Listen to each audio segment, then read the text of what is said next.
So in this case, SO4 is our group of elements that is a polyatomic ion because SO4 is also seen on the right side. So the group SO4 doesn't change. So remember, we're going to take it as 1. And usually when you have this group of polyatomic ions, begin balancing them. Begin balancing them. So SO4, how many SO4 do we have on the left side? You don't see any parentheses at all, so that means this is taken as one quantity if you don't see any parentheses. So we have one SO4 here. On the other side, you also don't see a parenthesis for SO4, so it means it's also 1. So we won't have a problem yet with SO4 because it's already there. The moment you're done with taking into consideration the group of polyatomic ions, then now we are ready to look at every element that we have. So let's start with the first element that we see. We have K here. K doesn't have any subscript. It means it is 1. However, the K on the right side has a subscript of 2. So if we have 2 Ks on the right side, what do we do to adjust the K on the left? Can somebody tell me that? What do we put on the left side so that it will be equal to the right side? 2. We'll put a 2. Okay, so we'll put the 2 always before it. So the 2 that we place in here makes K balance already. After that, don't leave it right away because you have to acknowledge that there are 2 elements in it that get to be affected with the 2 that we just placed. So the 2 elements that we need to do next are the O and the H. OH has to be separated as O and H because you don't see OH on the right side. So if you don't see OH, then O has to be O and H has to be H. And the counterpart of that on the right side is this one here, the H and the O. So let's look at the O first. O here, which is a 1 subscript, times 2 became a 2O, right? Next, let's look at the other side. O doesn't have a subscript at all, so that means it is just 1. So we need to make the oxygen here 2 to be the same as this side. So it means that we need to write the 2 here before H2O so that our oxygen will be 2 times 1 equal to 2. So 2 oxygen here, that's equal now. Oxygen is done. Now let's examine our hydrogen. Look at this. We have H in KOH and we have another H in H2SO4, all on the left side. So that means be very careful for this kind of equation in which one element is distributed in 2 substances or more, and they are on the same side. So how do we count that now? Let's count first the H in here. Your H here is a 1, then multiply it by 2. We have 2 hydrogen for KOH alone. 2 hydrogen.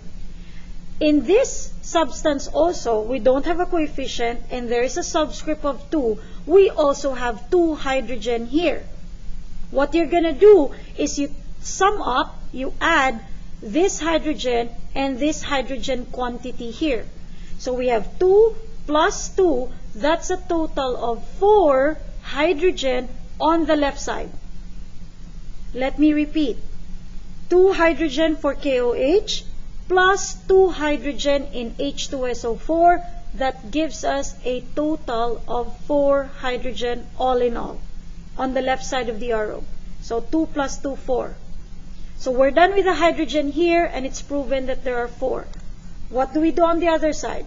Do we see any other hydrogen except this? None, right? Only this. So that means we can multiply it right away to get the quantity. We place a 2 here, times 2. 2 times 2 gives us 4 hydrogen. Therefore, our hydrogen left and right are already the same. So 4 hydrogen, 4 hydrogen, everything is balanced already. Let's give a final check. Final check. K is 2 here and 2 on the other side. K is balanced. Oxygen is 2. Oxygen is also 2 here. Hydrogen is 2 and a 2. 4 in here. And then here it's 2 times 2. It's also 4. SO4 doesn't have a parenthesis. It means it's just 1 with no coefficient. So it's just 1. Here on the other side, no coefficient, no parenthesis. SO4 is also 1. Therefore, the rest of our substances are all balanced left and right. So we place a 2 here again because we want to balance your hydrogen here. To make a 2, so we multiply it by 2. In the process of putting this 2,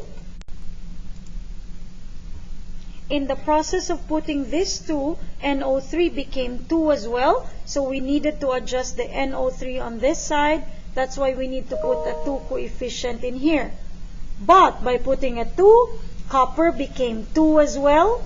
So we need to make copper on the left side a 2. So therefore, we need to put coefficient 2 there as well. I'm sorry for the space. So we have 2 copper, 2 HNO3, nothing for H2, plus 2 CuNO3. Nothing means just 1. So 2212 is correct. So we need to put a 3 here so that SO4 will be 3, the same as on the right side. Now, after that, we're going to ask ourselves a question. What else is there that get affected in the process? The answer is, it's hydrogen. Hydrogen became 3 times 2. That is already 6. But there's also hydrogen on this part here where you have 3 outside and you distribute it inside. So 3 times 1, that will be a 3 here. So 6 plus 3, that's a total of 9. On the right side, the only hydrogen that we see is here. But I can't make a 2 a 9. That's just impossible because it should be an even number. So before I balance hydrogen, I have to pause hydrogen for a while and I'll focus on the obvious elements that's not balanced. That's easy for me to put a coefficient on. So I see Fe and Fe here. Fe here is just 1, while on the other side it's a 2. So I need to make a 1, a 2. So I need to put 2 here. By putting a 2, Fe is now 2 here and 2 on the other side. The next problem I'm going to do is now I think it's time for us to finalize hydrogen and oxygen together. But first, let's begin with hydrogen again. Let's count it again. How do we count it? Remember that this was a 3 here. 3, but we place a 2 here, so that's 3 times 2. That will be 6. Then 6, and here it's also a 6 because that's 3 times 2. It's also a 6. 6 plus 6 here, that's a total of 12 hydrogen.